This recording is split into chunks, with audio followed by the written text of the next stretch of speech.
Баршаңызға сәлем. Бүгін сіздерге қан қай кезде қоюланады және ол несімен қауіпті, осы жайында ақпарат бермекшімін. Жалпы көп адам ойлайды, қан анализін тапсырып жатқан кезде қанның түсі қаралы болатын болса, менің қаным қою екен деп. Ол мүлде олай емес. Қанның қою немесе қою еместігін жалпы қан анализіндегі тромбоциттердің мөлшеріне қарап білетін боламыз. Сонымен қатар гематокриттің мөлшеріне және коагулограмма анализін тапсыру арқылы білуге болады. Қай жағдайда қан қою болады? Біріншіден, физикалық белсенділік аз болған жағдайда, яғни қозғалыс аз болған кезде, оны гиподинамия деп атаймыз. Қазірде көп жұмыстар отырып жасайтын жұмыс болғандықтан қанның қоюлығы артып келе жатыр.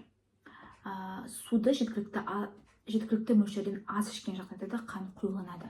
Сонымен қатар іш өткен кезде, толассыз құсқан кезінде де қан қоюланады. Және де қан жүйесінің аурулары кезінде, созылмалы аурулар, мысалы онкологиялық аурулар кезінде, қанты диабет кезінде, семіздік кезінде де қан қоюланады. Және де физиологиялық жағдай, жүктілік кезінде, жүктіліктен кейінгі кезеңде қан қою болады. Операциядан кейінгі кезеңде де қан қою болады. Сонымен қатар темекі шегетін, ішімдік ішетін адамдарда да, және де гормоналды препараттар қабылдайтын адамдарда да қан қою болады. Қан қою болуы не үшін қауіпті? Қан қою болған кезінде тіндерге, клеткаларға, яғни жасушаларға жеткілікті мөлшерде оттегі бармайды. Міне соның салдарынан инсульт, инфаркт даму қаупі өте жоғары. Міне сол үшін қан қою болу қауіпті болып табылады. Қан қою болмас үшін не істеу қажет? Біріншіден, физикалық белсенділік болу қажет. Сіз спортпен шұғылданбасаңыз да, аптасына 2-3 рет кем дегенде 30 минуттан жүріп отыруыңыз қажет. Міне, физикалық белсенділік деген осы. Сонымен қатар, отырып жасайтын жұмыс болатын болса, әр 2 сағат сайын немесе 1 сағат сайын тұрып, кішкене жүріп отыру қажет. Ол да физикалық белсенділікке жатады. Екінші, суды жеткілікті мөлшерде ішу қажет. Адамның 1 килограмм салмағына 30 мл су ішу ұсынылады.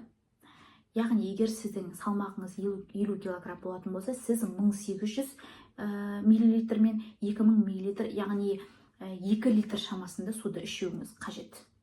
Сонымен қатар, үшінші, зиянды әдеттерден, темекі шегу, ішімдік ішуден аулақ болғаныңыз абзал. Ал егер де сіздің қаныңыз қою болған жағдайда, мысалы тромбоциттің мөлшері жоғары, гематокриттің мөлшері жоғары, коагулограммада өзгерістер болған болса, онда қанды сұйылтатын дәрілер тағайындалады. Мысалы, аспирин сияқты дәрілер тағайындалады. Бірақ менің қаным қою екен деп өз бетіңізше қабылдамаңыз. Өйткені олар тек дәрігермен тағайындалуы қажет. Белгілі бір дозамен, белгілі бір уақытқа деген сияқты. Егер де сіз оның дозасын асырып жіберетін болсаңыз, онда оны кері әсері асқазан ішек жолдарын құртуы әбден мүмкін. Сондықтан да өз бетіңізше емделмеңіз, міндетті түрде дәрігерге қаралыңыз. Егер видео пайдалы болған болса, достарыңызбен бөлісіп, лайк басып, комментарий қалдыруды ұмытпаңыз.